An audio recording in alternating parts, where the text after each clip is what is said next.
কোনো বিদেশি তারকা থাকছেন না বাংলাদেশ প্রিমিয়ার লিগের উদ্বোধনী অনুষ্ঠানে। প্রাধান্য পাবেন দেশি শিল্পীরাই। টাকার অপচয় কমানো এবং বিদেশি শিল্পী আনার ঝামেলা এড়ানো, দুই লক্ষ্য মাথায় রেখেই এই সিদ্ধান্ত। তবে শেষ মুহূর্তে এই পরিকল্পনায় কিছুটা পরিবর্তন আসতে পারে বলেও ইঙ্গিত মিলেছে। জানা গেছে অনুষ্ঠানের মূল আকর্ষণ থাকবেন দুই স্থানীয় শিল্পী প্রীতম হাসান ও হাবিব ওয়াহিদ, সাথে মঞ্চ মাতাবেন ব্যান্ড তারকা জেমস। আসছে 24 ডিসেম্বর মিরপুর শেরেবাংলা জাতীয় ক্রিকেট স্টেডিয়ামে দ্বাদশ বিপিএলের উদ্বোধন অনুষ্ঠান হওয়ার কথা। কিন্তু দেশের রাজনৈতিক পরিস্থিতি বিবেচনা করে অনুষ্ঠানটি সীমিত আকারে করার চিন্তাও চলছে। ঢাকা মহানগর পুলিশের ছাড়পত্র পাওয়া গেলে মিরপুরে অনুষ্ঠান হবে, নইলে বিকল্প ভেন্যু ভাবতে হবে। আমরাই নাম্বার ওয়ান। নাম্বার ওয়ান হচ্ছে মেরিল পেট্রোলিয়াম জেলি। বিপিএলের আগের আসরগুলোতে উদ্বোধনী মঞ্চে ভারতীয় শিল্পীদের উপস্থিতি ছিল নিয়মিত। সর্বশেষ আসরে পাকিস্তানের রাহাত ফাতে আলী খান গান পরিবেশন করেন। তখন তার পারিশ্রমিক নিয়ে বিতর্কও কম হয়নি।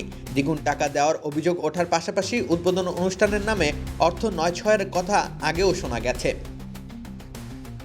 এমনকি এআর রহমানের কনসার্ট আয়োজন না করেও পেমেন্টের নামে বিদেশে টাকা পাচারের অভিযোগ ওঠে।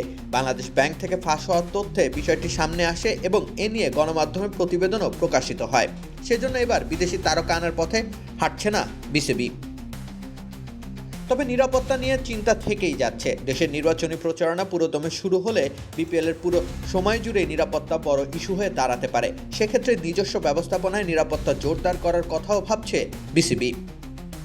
রাকিব হোসেন রুম্মান, খেলা ৭১।